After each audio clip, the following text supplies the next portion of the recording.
നമസ്കാരം, മോർണിംഗ് ന്യൂസിലേക്ക് സ്വാഗതം. മകരവിളക്ക് ദിവസം അയ്യപ്പ വിഗ്രഹത്തിൽ ചാർത്താനുള്ള തിരുവാഭരണങ്ങൾ വഹിച്ചുള്ള ഘോഷയാത്ര ഇന്ന് ഉച്ചയ്ക്ക് 1-ന് പന്തളത്ത് നിന്ന് പുറപ്പെടും.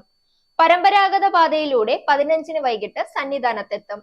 പന്തളം രാജകുടുംബാംഗം മരിച്ചതിനെ തുടർന്ന് വലിയ കോയിക്കൽ ക്ഷേത്രത്തിലും കൊട്ടാരത്തിലും ആചാരപരമായ ചടങ്ങുകൾ ഉണ്ടാകില്ല. രാജപ്രതിനിധിക്കും ഇക്കുറി ഘോഷയാത്രയെ അനുഗമിക്കില്ല. മകരസംക്രാന്തി ദിനത്തിൽ അയോധ്യ സന്ദർശിക്കാൻ കോൺഗ്രസ് ഉത്തർപ്രദേശ് ഘടകം പ്രതിഷ്ഠാ ചടങ്ങുകൾ നടക്കുന്ന 22-ാം തീയതി മാത്രമാണ് വിട്ടുനിൽക്കുകയെന്നും ആർക്കും മറ്റ് നിയന്ത്രണങ്ങളില്ലെന്നുമാണ് കോൺഗ്രസ് ദേശീയ നേതൃത്വം വ്യക്തമാക്കിയിരിക്കുന്നത്. RSS BJP പരിപാടിയായതിനാലാണ് അയോധ്യ രാമക്ഷേത്ര പ്രതിഷ്ഠാ ചടങ്ങിൽ നിന്നും വിട്ടുനിൽക്കുന്നതെന്ന് കോൺഗ്രസ് ദേശീയ നേതൃത്വം വ്യക്തമാക്കിയതിന് പിന്നാലെയാണ് പുതിയ വിശദീകരണം. ഇനി കായിക വാർത്ത. ഏഷ്യൻ കപ്പ് ഫുട്ബോൾ ടൂർണമെന്റിലെ 2-ാം ദിനം പ്രാഥമിക റൗണ്ടിൽ ആദ്യ മത്സരത്തിനായി ഇന്ത്യ ഇന്നിറങ്ങും.